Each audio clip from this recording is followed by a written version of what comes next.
Moses summoned all Israel and said, "Hear, Israel, the decrees and laws I declare in your hearing today. Learn them and be sure to follow them. The Lord our God made a covenant with us at Horeb. It was not with our ancestors that the Lord made this covenant, but with us, with all of us who are alive here today. The Lord spoke to you face to face out of the fire on the mountain. At that time I stood between the Lord and you to declare to you the word of the Lord, because you were afraid of the fire and did not go up the mountain." And he said, "I am the Lord your God, who brought you out of Egypt, out of the land of slavery. You shall have no other gods before me. You shall not make for yourself an image in the form of anything in heaven above, or on the earth beneath, or in the waters below.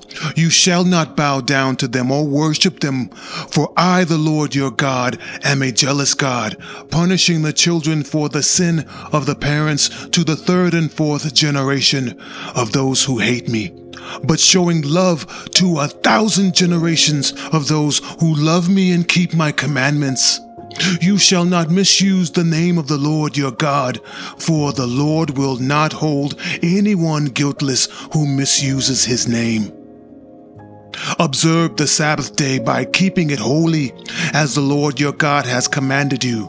6 days you shall labor and do all your work, but the seventh day is a Sabbath to the Lord your God. On it you shall not do any work, neither you nor your son or daughter, nor your male or female servant, nor your ox, your donkey, or any of your animals, nor any foreigner residing in your towns, so that your male and female servants may rest as you do.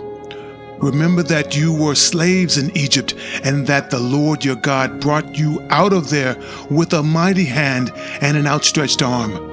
Therefore the Lord your God has commanded you to observe the Sabbath day.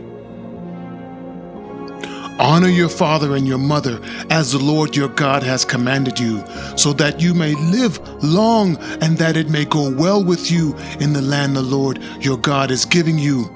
You shall not murder.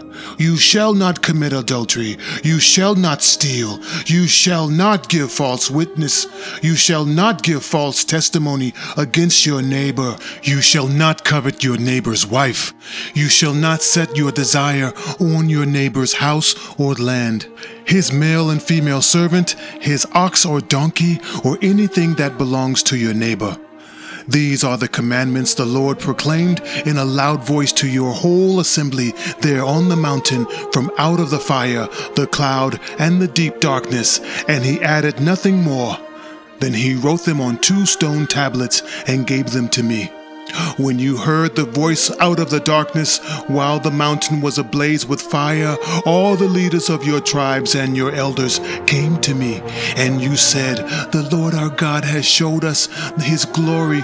Hear the voice of the Lord our God any longer.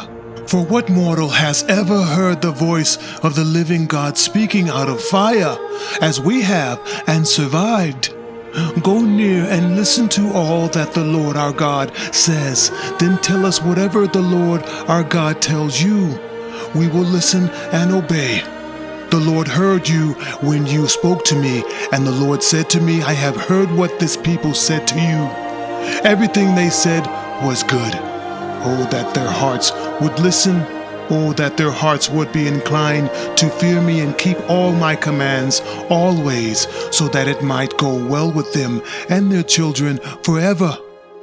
Go tell them to return to their tents, but you stay here with me, so that I may give you all the commands, decrees, and laws you are to teach them to follow in the land I am giving them to possess.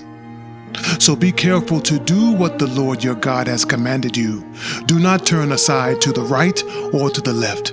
Walk in obedience to all that the Lord your God has commanded you, so that you may live and prosper and prolong your days in the land that you will possess.